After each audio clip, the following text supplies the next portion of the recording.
안녕하십니까. 순천 성경침례교회 박인기 목사입니다. 오늘은 교인들에게 구원을 잃어버릴 수 있다고 협박하는 목사들에 대해서 말씀드리겠습니다. 제가 협박하는 목사들이라는 가격한 용어를 사용한 것은 성경을 잘못 배운 무지한 목사들이 자기 말을 듣지 않으면 구원을 잃어버리는 것처럼 교인들을 겁박하여 자신들을 섬기게 하는 것이 조폭들이 하는 짓보다 더 악하기 때문입니다. 이 교회 시대의 죄인들이 구원을 받는 것은 믿음으로 하나님의 선물을 받는 것이며, 은혜로 받는 구원은 하나님께서 절대로 보장해 주시는 것입니다. 성경은 너희가 믿음으로 말미암아 은혜로 구원을 받았으니 이것은 너희에게서 난 것이 아니요 하나님의 선물이라. 행위에서 난 것이 아니니 아무도 자랑하지 못하게 하려 하심이라고 분명히 말씀합니다. 지금 교회 시대의 구원은 이것은 너희에게서 난 것이 아니요 라는 말씀대로 부모나 목사 같은 사람이 줄 수 있는 것이 아니고, 행해서 난 것이 아니니 라는 말씀대로 사람의 행위로 받는 것이 아니라 믿음으로 말미암아 은혜로 구원받는 것입니다. 그러므로 한번 구원받았다면 사람의 행위로 그 구원을 잃어버릴 수도 없는 것입니다. 왜냐하면 죄인이 구원을 받거나 한번 받은 구원을 유지하는 것은 사람의 행위로 되는 것이 아니기 때문입니다. 그런데 많은 목사들이 구원을 잃어버릴 수 있다는 구절들을 여기저기서 끌어다가 그런 구절들로 교인들을 협박하여 말도 안 되는 행위를 강요하고 있으며, 무지한 교인들은 아무것도 모르고 목사의 종이 되어 헛된 종교 생활을 하고 있습니다. 오늘은 그 중에 대표적인 구절 몇 개를 말씀드릴 텐데, 어떤 목사가 이런 구절을 사용하여 교인들에게 어떤 행위를 요구한다면 그 목사는 가짜 목사이며 마귀의 종이라는 사실을 알아야 합니다. 목사든 장로든 누구든지 마귀에게 점유당해서 마귀 짓을 하면 마귀의 종인 것입니다. 구원받은 성도들도 이런 구절들을 읽을 때는 잘 분별해야 목사들에게 속지 않게 됩니다. 말씀을 잘 분별하는 방법은 누가 언제 어디서 누구에게 말한 것인가를 나누는 것입니다. 왜냐하면 성경에서 하나님의 말씀을 듣는 대상은 유대인과 이방인 그리고 그리스도인으로 각각 다르고, 구약 율법 시대와 신약 은혜 시대가 다르고, 교회 시대 이후에 있을 대환란 시대와 천년왕국 시대 또한 다르기 때문입니다. 다시 말해서 유대인에게나 이방인에게 적용되는 말씀을 신약 성도들인 교회에 적용해서는 안 된다는 것입니다. 이 말씀을 잘 유념하시고 다음 구절들을 보시기 바랍니다. 먼저 마가복음 3장 28절부터 보면, 진실로 내가 너희에게 말하노니 사람의 아들들에게는 모든 죄들과 그들을 모독하는 어떠한 불경도 용서되지만 성령을 거슬러 모독하는 자는 결코 용서받지 못하고 영원한 정죄 위험에 처하리라고 하시더라고 했는데, 이 구절은 거짓 방언이나 신유를 한다는 은사주의 목사들이 교인들에게 성령 해방죄는 용서받지 못할 죄라고 협박할 때 사용하는 구절입니다. 그러나 여기서 성령을 거슬러 모독하는 이 죄는 다음 구절에 이는 그들이 말하기를 그가 더러운 영을 지녔다고 합니다라고 말한 대로 예수님 당시에 예수님을 향해 더러운 영을 지녔다고 말한 죄입니다. 그러므로 성령을 거슬러 모독하는 죄는 지금 교회 시대에는 지으려고 해도 지을 수 없는 죄입니다. 왜냐하면 지금은 예수님을 눈으로 볼 수 없는 시대이기 때문입니다. 마태복음 7장 21절은 나에게 주여 주여 하고 부르는 자마다 다 천국에 들어가는 것이 아니요 하늘에 계신 나의 아버지의 뜻을 행하는 자라야 되느니라고 했는데, 여기 천국은 유대인들이 예수님을 그들의 메시아로 받아들이면 들어갈 수 있는 물리적인 지상 왕국입니다. 하나님의 백성인 유대인들이 천국에 들어가려면 입으로만 주님을 부르는 것이 아니라 하나님의 뜻대로 율법을 지키고 행해야 합니다. 그러므로 이 구절은 이방인이나 교회가 아니라 유대인에게만 적용되는 구절입니다. 지금 교회 시대에는 이방인이나 유대인이나 거듭나면 천국이 아니라 하나님의 나라에 들어가게 되는 것입니다. 이렇게 잘 구분하면 절대로 속지 않습니다. 신약 성도들이 가장 속기 쉬운 것이 대환란 때와 교회 시대를 구분하지 않는 것입니다. 마태복음 24장 13절은 그러나 끝까지 견디는 자는 구원을 받으리라고 했는데, 여기서 끝은 사람의 생명이 끝나는 끝이 아니라 대환란 시대의 끝을 말하는 것입니다. 여기 끝까지 견뎌야 구원받는 대상은 유대에 있는 사람들이며 안식일을 지키는 유대인들이고, 그때는 대환란 때입니다. 이 구절들과 연관이 있는 구절이 히브리서 6장 4절부터 6절까지입니다. 히브리서 6장 4절을 보면 한번 깨우침을 받고 하늘의 선물을 맛보며 성령의 동참자가 되고 하나님의 선한 말씀과 오는 세상의 능력을 맛본 자들이라고 했는데, 이들은 분명히 구원받은 사람들입니다. 그런데 다음 구절인 6절은 만약 떨어져 나간다며 다시 새롭게 하여 회개시킬 수 없나니 이는 그들이 스스로 하나님의 아들을 다시 십자가에 못 박아 공개적으로 조롱함이라고 했습니다. 만약 이 말씀을 교회 시대를 살아가는 여러분에게 적용한다면 얼마나 무섭습니까?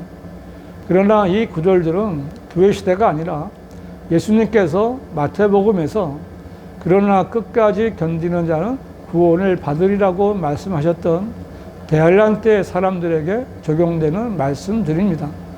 대환란 시대에는 믿음으로 구원받았어도 끝까지 인내하지 못하고 죄를 지으면 회개할 기회가 다시는 주어지지 않는다는 것이므로 현재의 교회 시대와는 무관합니다. 왜냐하면 지금 교회 시대에는 죄를 지어도 자백하면 용서받는 시대이기 때문입니다. 이런 구절들을 들먹이면서 구원을 상실할 수 있는 것처럼 교인들을 협박하여 어떤 행위나 헌금을 요구하는 목사들은 자기들의 배를 섬기는 자들이므로 잘 구별해야 합니다. 고린도전서 9장 27절은 내가 내 몸을 억제하여 복종하게 함은 다른 사람들에게 전파한 후에 어떻게 해서든지 내 자신이 버림을 받지 않게 하려는 것이라고 했는데, 여기서 바울이 버림을 받지 않게 하려는 것이라고 말한 것은 구원을 잃어버리고 지옥에 가는 것을 말하는 것이 아니라 바울 같은 사역자가 몸 관리를 잘못하여 건강을 잃어버리면 믿음의 경주에서 실격되어 그리스도의 사역을 감당할 수가 없게 된다는 것을 말하는 것입니다. 빌립보서 2장 12절은 그러므로 나의 사랑하는 자들아 너희가 항상 복종했던 것처럼 내가 있을 때뿐만 아니라 내가 없는 지금도 더욱더 두려움과 떨림으로 너희 구원을 온전히 이루라고 했는데, 이 구절에서 두려움과 떨림으로 너희 구원을 온전히 이루라는 말은 어떤 행위로 구원을 완성하는 말이 아니라 매일매일의 생활 가운데서 하나님을 두려워함으로 죄를 짓지 말고 거룩한 성도로서의 행실을 온전히 이루라는 말씀입니다. 왜 이렇게 해석해야 하는가 하면 이 말씀을 받는 사람들은 바울의 사랑을 받는 빌립보 교회의 성도들이며, 바로 뒤에 13절에서 이는 너희 안에서 역사하시는 분은 하나님이시기 때문이니 라고 말한 대로 이미 구원받은 성도들이기 때문입니다. 교회 시대 성도들은 행위로 구원을 받거나 행위로 구원을 유지하는 것이 아닙니다. 이런 구절로 교인들을 윽박질러 행위 구원을 강조하는 자들은 거짓 목사들입니다. 고린도전서 6장 9절과 10절은 불의한 자는 하나님의 나라를 상속받지 못한다는 것을 너희가 알지 못하느냐? 속지 말라. 음행하는 자들이나 우상 숭배하는 자들이나 가늠하는 자들이나 여자처럼 행세하는 자들이나 남자 동성 연애자들이나 도둑질하는 자들이나 탐욕을 부리는 자들이나 주정뱅이들이나 욕설하는 자들이나 착취하는 자들은 하나님의 나라를 상속받지 못하리라 라고 했는데, 여기서 하나님의 나라를 상속받지 못하리라는 말은 구원을 상실한다는 것이 아니라 재림하신 주님께서 통치하시는 천년왕국에서 주님과 함께 통치할 수 있는 땅을 유업으로 받지 못한다는 말입니다. 교회 시대에 구원받은 성도들이 앞에 나열된 죄들을 짓는다면 하나님의 나라가 임하는 천년왕국에서 유업을 받을 수 없다는 것이지 구원을 상실한다는 뜻이 아닙니다. 성경은 신약 교회 시대의 성도들에 대한 구원의 확신에 대해 분명히 말씀하고 있습니다. 그런데 많은 성도들이 구원받고도 구원의 확신을 갖지 못하는 것은 성경을 공부하지 않았거나 성경을 공부하되 하나님의 말씀대로 공부하지 않았기 때문입니다. 디모데후서 2장 15절은 내가 진리의 말씀을 올바로 나누어 자신이 하나님 앞에 부끄럽지 않은 일꾼으로 인정받도록 공부하라고 했는데, 이 방법대로 성경을 올바로 나누어 공부하지 않으면 구원의 영원한 보장에 대한 확신을 갖지 못하게 되는 것입니다. 다시 한번 칼로 자르듯이 분명히 말씀드리겠습니다. 예수님의 십자가 이전은 율법 시대였기에 구원을 받기 위해서는 계명을 지키는 행위가 있어야 했습니다. 예수님의 십자가 이후에 교회 시대는 오직 믿음으로 말미암아 은혜로 구원받는 시대이기 때문에 사람의 행위는 구원을 받거나 구원을 유지하는 수단이 될 수 없습니다. 교회가 휴고된 이후에 대환란 시대에는 예수님의 피가 흘려진 이후이기 때문에 예수 그리스도를 믿는 믿음과 하나님의 계명들을 끝까지 지키는 행위가 있어야 구원받을 수 있습니다.